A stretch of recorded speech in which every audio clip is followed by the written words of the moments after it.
eyeball glass.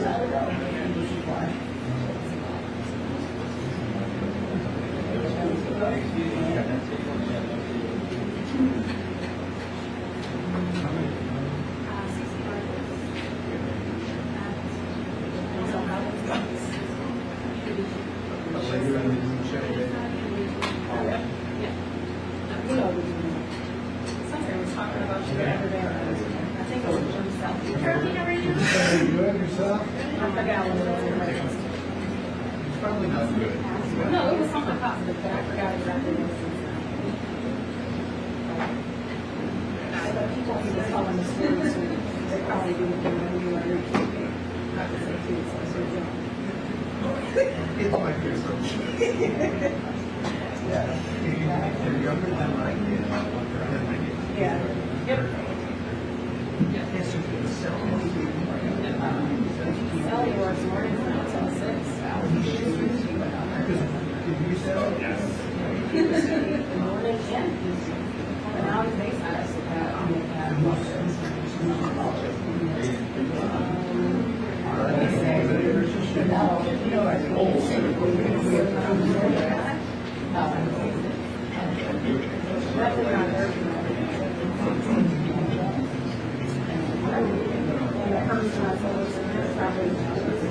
Hey, Brad, appreciate you giving my list. It gives me so much more time to prepare. Appreciate it. Yeah.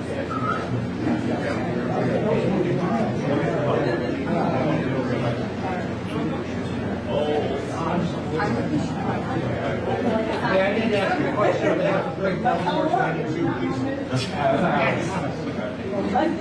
One for each grade. Someone in.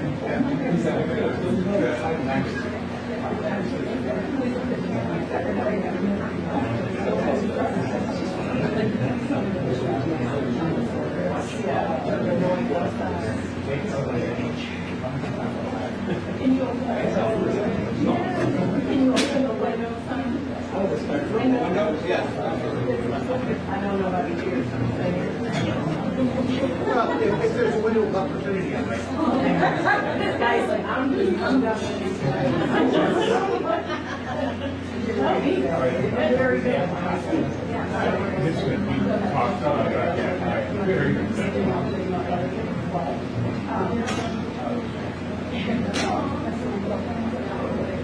So you give applications.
You're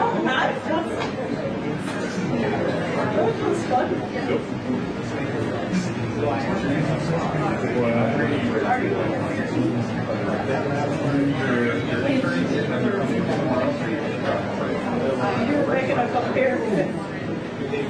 Right, I do what you're saying. I have no idea. I just,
like you're throwing away my question.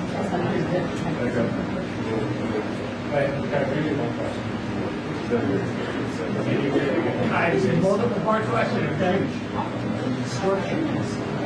Structure and I'll be asking several people to comment on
Thank you all for being here today. Today I'm standing with Superintendent Larry Snelling, our Deputy Mayor of Community Safety, Gary Gatewood, our CFD Commissioner, Annette Nance Holt. We also have our OMC Executive Director, Frank Velez. We stand here today certainly frustrated and angered by this senseless and cowardice act of violence. Last night, our city suffered two devastating mass shootings. One on the far south side that left 4 victims hospitalized. The other was in River North that took 4 lives, and there are 14 people who are still currently hospitalized. Our hearts are with the families of the victims, and we are praying for full recovery for all of those who were shot. Shootings like these are a tragic reminder of how far we still have to go as a city. Shooting into a crowd of people that's not the best of who we are as a city. It's unacceptable, and we will not stand for that in the city of Chicago.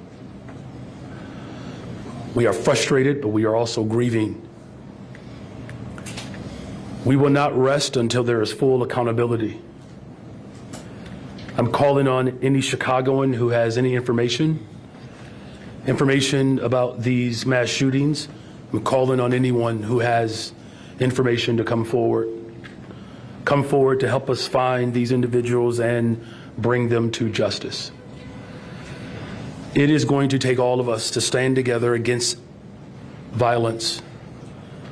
That is why we say that the job of keeping our city safe is not finished.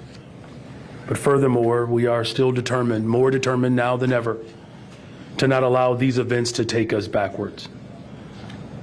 We cannot allow these types of acts of violence to escalate or be normalized. We are mobilizing now to make sure that this incident does not return and bring about more violence. Our Chicago Police Department is working with the families, and victim services are being provided and resources to the families of these victims. Today is certainly a difficult day for our city. We all need to continue to come together and work even harder to stem this senseless violence.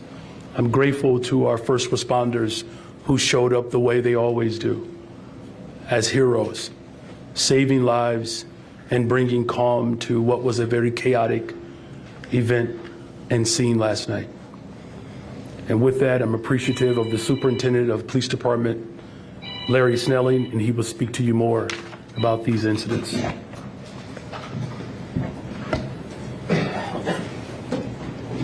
Thank you, Mayor. And good afternoon. Good afternoon. First, let me just start by sending my condolences to the families of the 4 individuals who lost their lives last night and the 14 others who were injured by gunfire. When you have a mass shooting like this, it's always a brutal scene. The first thing I have to do is talk about the response and the response of our officers to that scene, that you can only imagine the level of chaos, rendering life-saving aid to those who were also injured, getting people to hospitals as quickly as possible. The first responders, the fire department that showed up, our paramedics that showed up to help out, to do whatever they could to save those who were injured and bleeding, to get them to the hospital for treatment. You know, last night's shooting, let's call it what it is, it was deplorable and cowardly. You roll up to a location where we have an event going on, multiple people exited that venue. They were standing on the sidewalk when a vehicle pulled up. It was around 11 o'clock last night, and they opened fire on a crowd.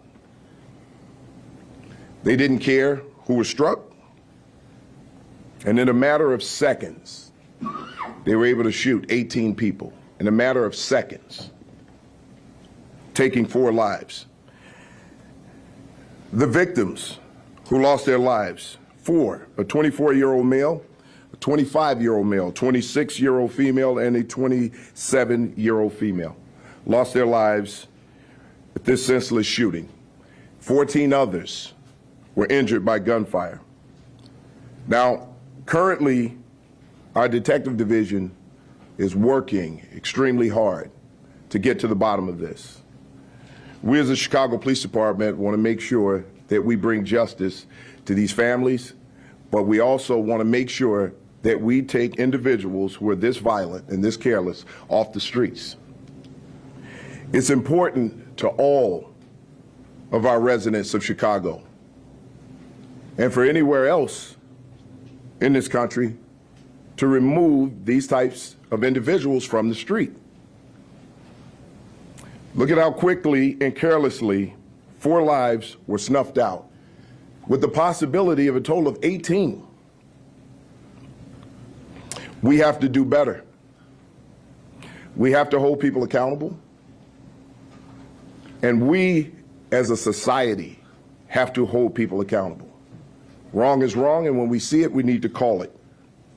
So we ask anyone who has any information about this shooting, any information about the shooters, you can submit an anonymous tip at cpdtip.com. That's cpdtip.com. It's an anonymous tip that could help our detectives get to the bottom of this. The Office of Victim Services is responding to this shooting currently. They're out talking to the survivors. They're visiting the hospitals. And victim services will be available for not only the victims, but the families of the victims who have been harmed by this particular act. All the services are confidential and free. Anyone in need of crisis counseling and support can contact the Office of Victim Services by phone. The number is 312-745-6340. Again, the number is 312-745-6340, or you can email victimservices@chicagopolice.org. When we talk about gun violence, and this is something that we just talked about recently, it can affect anybody at any given time, innocent bystanders, those who are targeted and those who are not. These careless acts take lives, creates trauma, fear across our city. Keep one thing in mind, this was an isolated incident at that particular location. It was a space that was rented out for this particular event. As we move forward throughout the weekend, we know it's going to be above 90-degree weather throughout the weekend. We have the NASCAR event going on the 4th of July. And we know during this weekend on the 4th of July, every single year, people gather. They get together. We have to do this responsibly.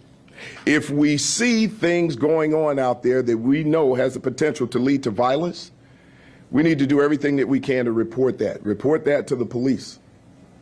You've heard it before. It sounds like a cliche, but if you see something, say something. It's important. Lives can depend on that.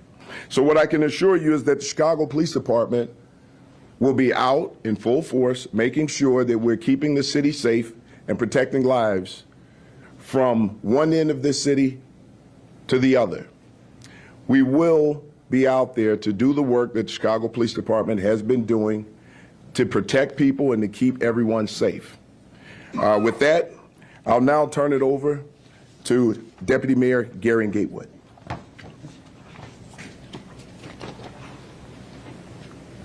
Good afternoon. As both the mayor and the superintendent have highlighted, the tragic events of last night have shaken our city. It is important to know that the victim services that will be provided, along with the Chicago Police Department, we have activated our incident response protocol. This protocol works with the Chicago Department of Public Health, our partners on the ground who will canvass that area and also canvass the areas of victims throughout the city, because obviously those victims did not live in the area of this tragic incident. So we will canvass the areas of the victims and provide support there. Additionally, we will be extending our hours of some of our street outreach partners so they can add additional support on the ground to help prevent violence throughout our city.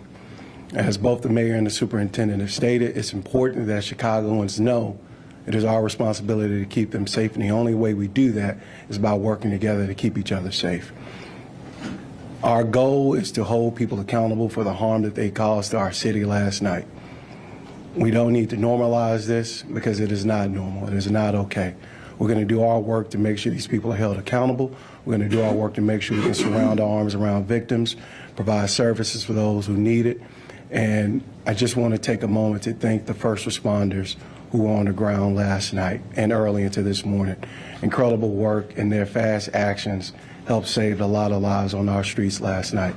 So they were out there, they were responsive, and that was helpful, and it was always going to be helpful. So our teams will be in full mode, full display mode this weekend and throughout to respond to any things that we're seeing throughout the city. Our executive director of the Office of Emergency Management and Communications has activated the Emergency Operations Center. We also have our Summer Operations Center activated this weekend as well. So every agency in the city will be in coordination to make sure Chicagoans remain safe. And with that, I will turn it back over to Mayor Brandon Johnson. Okay. We have Thank time. you, and I forgot to acknowledge Mr. Mike Milstein, the Deputy Director. He also participates in supporting our victims. So we have the full force of government here today. but also throughout this weekend and beyond. So thank you, Mike, and thank you all for being here today. Okay, so we have time for one question. We'll start in the front here with Brandon. So over the years, I've spoken with hip-hop groups, promoters, venue owners, and they've all said the same thing about how difficult it is to throw these types of events, not just in Chicago, but nationwide.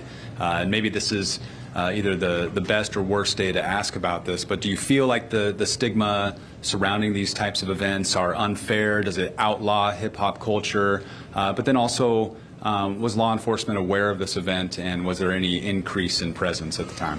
Well, the first thing, let me just say, violent individuals showed up to a scene and opened fire indiscriminately on people.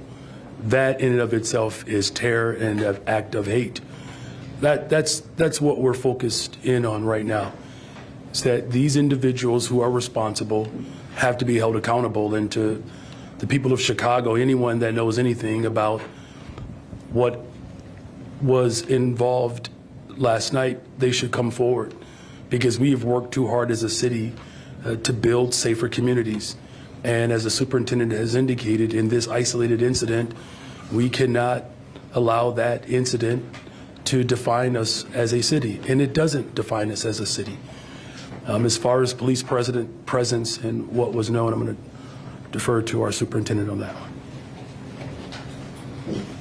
Yeah, just to answer your question on a couple of things. You know, one, it's like anything else. If you had an Airbnb across the street from your home, you would want to make sure that the people who are renting it out know and understand who they're renting it out to. That's one. I can't speak about the culture when it comes to this particular event. This was a private event.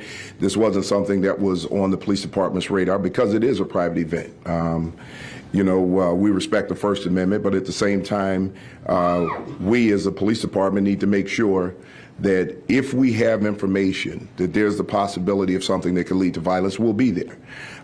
So those questions are a little hard to answer, but when we know that there's a possibility that something some violence could occur as a result of something like this, we're there. And it's not just for those events. It could be for any particular event where we have prior intel. And I just want to add the disclaimer that the deadliest mass shooting in the U.S. was at a country music festival. Yeah, very good. Thank you. Superintendent, I know you said this was an isolated event. Are you looking at this venue to possibly shut it down, to give them some citations? Is there any talk about that? There's already a summary closure. So right now, it's been closed. And until we get to the bottom of this, I mean, you know, we had 18 people shot at this location. There is a summary closure in place, and we're going to continue with our investigation. I mean, right now, we're working with our federal partners. The ATF, our CJIC Center, is doing the investigation on the shell casings. We're working diligently to make sure that we get to the bottom of this. Superintendent, I guess I'd like to ask this of you, but maybe if the mayor wants to weigh in as well. Can you speak to the kind of the overall holiday weekend safety plan, and in light of what happened, will there be extra attention paid to downtown or any other particular areas of the city just to make sure things are safe? So here's what we're doing. We're distributing our focus on violence across the city evenly. We obviously, where we know that there's a greater potential for danger, for violence, we have a more laser-focused initiative when it comes to that. But at the same time, we're making sure across the city as a whole that we have a focus, because it is the 4th of July. I mean, violence could spike up anywhere, and we want to make sure that we have enough resources in these locations to get it done. Now, do we have plans around particular areas? Yes. And those plans are around the areas where we know we most likely people will gather. You know, our beaches, the lakefronts, parks, things of that nature. We want to make sure that we keep those locations safe because you'll see an increased number of people in those locations. But we have resources out everywhere, and it's not just the Chicago Police Department. We've reached out to some of our partners across the city to make sure that we have additional help. We've also reached out to our community members to make sure that they understand that they need to take a part in this and get information to us when they can. Superintendent, I know you mentioned this was. I'm sorry. Oh, I'm sorry. Sorry, Mr. Mayor. No need to apologize. I just want to add one other thing to everything that Superintendent Stelling said is absolutely right. Strategic deployment throughout the city of Chicago. That includes expanding the hours of our CVI workers. We're going to expand those hours to 3 a.m. And then we have our entire summer safety operations site where all of our agencies are working collectively together to ensure that we keep people safe throughout the city. Please, you had a question for the superintendent? The question is, was any particular individual targeted at the River North incident? Wojo, we don't know right now. That's part of the investigation. Clearly, the group, there was some target some way there. So this wasn't some random shooting where someone just decided that they were going to shoot at this particular group of people. Obviously, there's a motive there, but we don't know exactly what that motive was. But it is safe to say that this venue was targeted. And can you give us a little bit of the narrative on the other mass shooting incident? We haven't really talked much about that one. Well, right now, we've got limited information on that. It looks like that, you just had a group of people, not a very large group of people, who were out, and we had some individuals walk up on foot and fire shots at these individuals. So that's still under investigation also. Thanks, sir. Hi, Superintendent. Can you speak to the conversations happening right now that this is tied to 2 specific gangs and concerns about retaliation considering that? Well, I won't speak to, because again, it's still under investigation, but what I can tell you is this. There's coordination. Not only coordination with our local partners here, but also our federal partners when it comes to the possibility of this being some kind of gang conflict, things of that nature. But we're also making sure that anything that we uncover and there's a possibility of retaliation, we would have an idea of where that retaliation could occur, and we would put resources in place to prevent that. Thank you. Hi, Superintendent. Hey, how are you, Heather? With the Illinois, or with the United States House on the verge of approving the reconciliation bill that includes $45 billion more for immigration and customs enforcement, has the Chicago Police Department changed its approach to working with federal agents, now seeing that the federal government is not just targeting those with criminal records, but everyone who is essentially not a citizen? Well, Heather, that would that you'd have to be a lot more specific with that question when you ask changing our relationship with our federal partners. Right now, our relationship with our federal partners is centered around violent crimes and our response to violent crimes and violent criminal acts. That's how we work with the federal government. We don't work with the federal government when it comes to immigration. We are strictly prohibited from doing that. We don't ask people about their status. And let me just make one thing clear, and this is one of the things that's a little upsetting to me about this idea that the Chicago Police Department is working in immigration enforcement. When we do that, what we're doing is we're stoking fears in those people here who may be undocumented, who are also victims of crime. And they're less likely to call us to report those crimes because they're afraid that we're going to do something that we're not doing. So I just want to be clear to everyone that the Chicago Police Department does not enforce immigration. We do not work with ICE when it comes to immigration enforcement, and we want to make sure that everyone in this city who is a victim of a crime has the opportunity to call us without fear and report that crime so justice can be served. Thanks, Superintendent. I'm wondering if you have any information on how many gunmen possibly in the River North shooting last night, what type of weapon or weapons were used, and when there's any arrests at this point. Well, right now we do know that There's a possibility that there was a rifle used in this. There were 2 different calibers of shell casings recovered. To the number of gunmen, we're not sure. I'm not sure right now. I don't want to get ahead of that investigation because it's still being investigated. They're still pulling down camera footage and going through these things. So until we have more concrete facts, I can't give you an exact number, but there were multiple shell casings found at the scene. Superintendent, can you talk about where specifically the canvassing is happening, since no one involved was from River North? Where exactly are cops focusing their investigations today in the city? Well, first off, the investigation starts at the scene because it is a crime scene. Inside, outside of locations. Some of our squad cars are part of a crime scene where our officers took people to the hospital and they were bleeding inside of our squad cars. This is the kind of chaos that we deal with on a daily basis and the work that police officers do. But at the same time, as we gather more and more and more information, we will then know where to put those resources. Right now, it's still early in the investigation, so it's hard to say exactly where everything is going to be. So once we get a little deeper in the investigation, talk to more witnesses, talk to the victims, start to get statements, we'll have a better idea of where we're going to deploy people.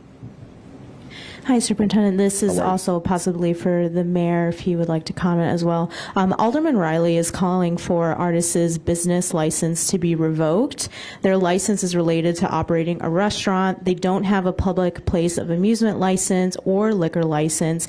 And as you mentioned, the space was rented out. Some would say that the owners could have never predicted that this could have happened outside of their establishment.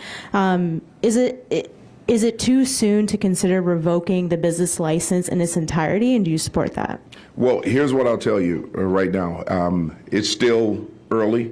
We still need to do a full investigation. However, right now there is a summary closure. I believe that that's the right thing to do at this very moment. Just to ensure that while we're doing this investigation, nothing else happens, right? It's all a part of the investigation. The other part of that, I'll allow the mayor to talk a little bit. Thank you for that question. What we do know about this business and this establishment, this was a business that, quite frankly, was a restaurant that was a safe space, in particular for the LGBTQ plus community. In fact, if I understand their structure, this was one of those bring your own, if you will, establishment. So, do we have an opportunity to look more strategically around how venues are rented out? Of course, we're, always going to look towards finding ways in which we can, ensure safety in all of our establishments. But I want to be absolutely clear that this was not a club. It was a restaurant. The owners have demonstrated a great deal of thoughtfulness around just their business plan and ideal and its motivation. And, as a body of government, it's always useful for us to figure out ways in which we can innovate, retool, or reconsider our approach to make sure that, we do everything in our power to eliminate these type of incidents from occurring. Thank you for that question. Thank you. My question is for Superintendent. In the past, you have mentioned that you guys work with nonprofit organizations over at the neighborhoods to prevent or fight violence. Can you elaborate about what type of coordination are you working on for this weekend, especially in areas where we know or see more shootings, Little Village, back of the yards? Can you elaborate on that? The mayor actually talked a little bit about that earlier with the CVI workers. Look, each one of our district commanders has contact with CVI workers. These community violence interrupters are out there. They're engaging with people in the communities. There are times where when we're in the downtown area with the young people, we have had CVI show up along the beaches. It's important work, but it's also important to have our community members, because you also have community leaders who are out there doing similar work. So it's going to take everybody. So it is a part of the strategy. It's always a part of the plan. When we convene every Wednesday with our ComStat, we look at districts and we see how they're utilizing those resources to make sure that they're in place, and we're all working in lockstep. Yeah, go ahead. I'm going to bring our deputy mayor up to talk a little bit more specifically around even some of the community-based organizations. But to the superintendent's point, it's not just policing. It's going to take all of us to ensure that we continue to build on creating safe spaces in communities throughout the city of Chicago. Policing alone is not going to get us there. So I appreciate the question, especially because we are expanding and extending the hours of CVI so that these community violence interrupters can be in places strategically and longer to provide more support within these communities. But Deputy Mayor Gatewood, do you want to talk a little bit more about just the summer safety strategy, particularly around other community-based organizations? Thank you. Just to add a bit more onto it, both the superintendent and mayor were spot on again. We have begun this work some time ago, but ultimately we just had a conference call yesterday with a lot of our lead CVI organizations in the Chicago Police Department to map out where those deployments will be this weekend, where folks can be beneficial and helpful. Internally in the mayor's office, on the mayor's office of community safety particularly, there are incident response leads who have the responsibility to respond to mass shootings, tender age shootings, and they coordinate those services across multiple agencies. Just yesterday we attended a peacekeeping graduation with UCAN. I spoke to the chief executive officer of UCAN this morning. While they don't cover the downtown area, they're going to be expanding their resources throughout this entire weekend to provide more support. I also talked to Sam Castro out of INVC, the Institute for Nonviolent Chicago. I've asked him to help coordinate along with Elvis Ortega from our team internally what that response will be with our community violence interrupters throughout the entire city. Again, as the mayor mentioned, those hours are extended, but also the hours are extended with our victim services partners.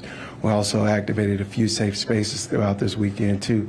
Late night basketball, which will bring in over 100 young folks in each of those locations around the city to create those safe spaces, while also making sure we have the resources necessary with our police department, our fire department, the Office of Emergency Management Communications, so they can continue to do the work that they do, so we can try to help continue to lighten the load on their backs. You will see all of us out throughout the weekend. He's not on camera, but everybody in the world knows Glenn Brooks, so everybody will see all of us out this weekend trying to make sure we're doing everything we can to keep the city safe. Beyond this weekend, we're going to continue our coordination. As I mentioned earlier, the Summer Operations Center, that group meets every Friday, Saturday, and Sunday to walk through every issue that is impacting the city, every issue in violence, every large-scale event. How can we respond to that? What additional resources are needed? How do we tweak resources from the day before? So if something happened the day before that we need to adjust our plan to, we use that call as a place to do it. We also have strategy calls daily with the superintendent, the chief of patrol, the commissioner, Annette Nance Holt, and also Frank Velez from OEMC. That is on the government side. On the community-based organization side, each of our agencies works hand in hand with them to make sure, one, we know what time they will be in locations, what we can expect from their coverage, and then we make sure they have points of contact with Director Glenn Brooks, the Director of Violence Prevention and Community Safety, Manuel Whitfield from our team. So one, we also have those points of contact consistently so everybody knows who to call when something happens. The superintendent mentioned the CPD and CVI professional understanding. When we first came in as a team, that was in a few districts. It's been expanded to almost every single district in the city of Chicago. So when something happens, there's additional support on the ground to provide resources and victim services to those families so the Chicago Police Department can continue to do their job of not only providing victim services support to those families, but helping solve those crimes to bring closure to those families and help continue to drive violence down in our city. So I hope that provided some more detail. Courtney, last question. Superintendent Snelling, are you able to elaborate a bit on why statistics show that shootings and murders are up in the 18th district, what that may be attributed to and why crime is down, while crime is down citywide, and what's being done specifically to address maybe some hotspots or areas that are contributing to those numbers that we're seeing in the 18th? Well, one of the things that I can tell you is that when you look historically at the 18th district, there wasn't a huge number of shootings. So if you had 2 shootings last year and you've got 4 this year, you've got 100% increase. However, that's not making an excuse for any of it. We analyze these things as we go along. We look for conflicts. We look for patterns of practice, or we look for patterns in general. Could be robbery related. Any of those things could be issues. I'm not saying that's exactly what it is, but we do our research on it. We sit with our district commander and everyone in the central business district, and we attack these problems based on putting resources in the right places. So we have to do a little more research because we're halfway through the year to determine what all of those factors are. But we are working very hard to make sure that we keep crime down throughout the city. And we do that, and I have to mention a couple of things. You know, our chief of patrol, John Hine, who works really hard in making sure that the city is safe, showing up to these scenes, showed up there last night. You know, Chief DeVries from Counterterrorism following up with intel, and our chief of detectives, Antoinette City, is following up just in incredible ways with the detective division. The leadership there has just been absolutely great. Glenn Brooks being on the ground. And then our partners up here, Mike Milstein, Deputy Director over Victim Services, overseeing that. You know, Commissioner Holt, you know, just can't say enough about her and her team and how we work together, how they show up to make sure that we're all working together to clear that scene. And Frank Velez, you know, over OEMC, the dispatchers there, without that coordination, this becomes much harder. So the partnership across the board up here has been, you know, absolutely great. The coordination with Deputy Mayor Gary Gatewood, the constant conversations with the mayor. It's across the board, responding to something like this is very important that we have all of those wheels turning. But if I did not mention the initial response by our officers and by fire, I couldn't walk away from here without mentioning them, the boots on the ground, those officers who showed up and witnessed all of this trauma and responded, getting people to hospitals, using their Lee-Mark kits to stop people from bleeding out. It's just great work being done by the men and women of the Chicago Police Department, boots on the ground, just amazing stuff from the fire department. And we're going to continue to do this. And I just believe things are trending in the right direction. Last night was a terrible, terrible, terrible thing that occurred, but we're going to continue to fight to keep those things down. Superintendent, can I ask you a question just for my colleague Michelle Garrido, who couldn't make it here? Can you address some of the talk on the street that perhaps this was a retaliation shooting, that some of the folks who were shot had been making fun of someone else who was shot and killed on 87th just a couple of days ago? Well, Craig, I like the way you stole that question, but just real quick right now, I can't confirm or deny that right now. We are continuing to gather facts about this, and the more information we have, because I don't ever want to stand up here and give you information that we can't prove concretely. Right now, everybody's working. Across the districts, across bureaus, and we're going to make sure that we get to the bottom of this. And as soon as we have some facts that we can hang our hats on, we'll get you that information. But you're looking into it. Absolutely, absolutely. We look into every possibility that where we can solve a crime. So yes. Okay. Thank you. Just want to make sure that thank you, Superintendent. Thank you again, Superintendent Snelling, for your leadership, Commissioner. Annette Nance Holt, our Executive Director Velez, Mike and Gary, and thank you both. Just want to remind people again this weekend, I want people to enjoy the city of Chicago. You know, this tragedy that we are working through today, again, this does not define us as a city. This is still the top destination for people around the globe, but I need people to come together as a city to show up for one another. in order for us to continue to drive violence down in the city of Chicago and to prevent incidences like this from occurring. If you know something, you see something, you got to say something, you got to come forward. Our police department and our fire department has done an exceptional job. They cannot do it alone. It's going to take all of us. I'm counting on you, Chicago. Happy 4th, you all. Thank you.